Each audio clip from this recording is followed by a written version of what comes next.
Hi guys, me again, James. Kumusta naman kayo dyan?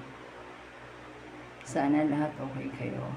At sana lahat, kung ano may mga pinagdadaanan nyo, sana lahat yan malagpasan ng bawat isa sa atin. At ito lang yung sasuggest ko sa'yo, huwag mong hawakan sarili mo. If ever meron kang mga pagsubok na kinakaharap, okay lang. Kung minsan, less talk, mas doon ka pa nakakapag-isip ko anong dapat mong gawin.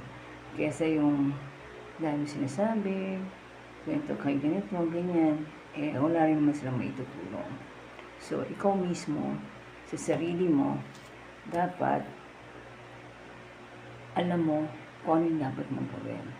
At lagi mong tatandaan na hindi habang panahon, merong taong tutulong sa'yo.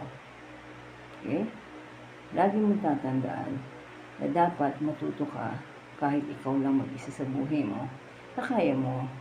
At lagi mong tatandaan na kahit mag-isa ka, hindi mo alam yung sitwasyon mo yan, maraming naiingit sa iyo kasi mag-isa ka lang. Pero, kaya mo lahat, kaya mo lahat kung ano may mga nangyayari sa buhay mo. Ikaw lang. Ibig sabihin,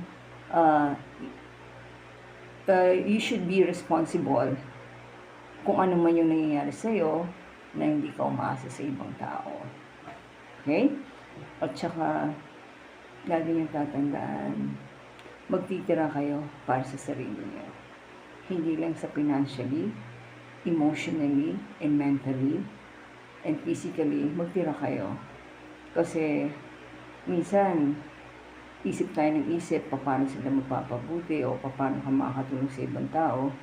Pero, at the end of the day, pag ikaw na nangangailangan, hindi ka naman lagi nilang matutulungan eh. Kasi, sila din, may pinagdadaanan sila sa buhay at hindi naman natin pwedeng sabihin sa kanila, ay, nung ganito, ganyan, ganyan. Hindi po pwede. Ako ayoko ng ganon. Hindi naman po pwedeng komot na tulungan mo sila. Kapag may nagkaroon ka ng pagsubok, matutulungan kanila. Accept na natin yung mga ganon. At saka, huwag sasama ang loob kapag hindi ka natutulungan ng kamag-anak mo o kaibigan mo. Kasi, yung totoong buhay, ikaw lang lahat makaka-resolve ng lahat ng issue o ng problema mo. Hindi ibang tao, ikaw mismo. Kaya kung ako sa'yo,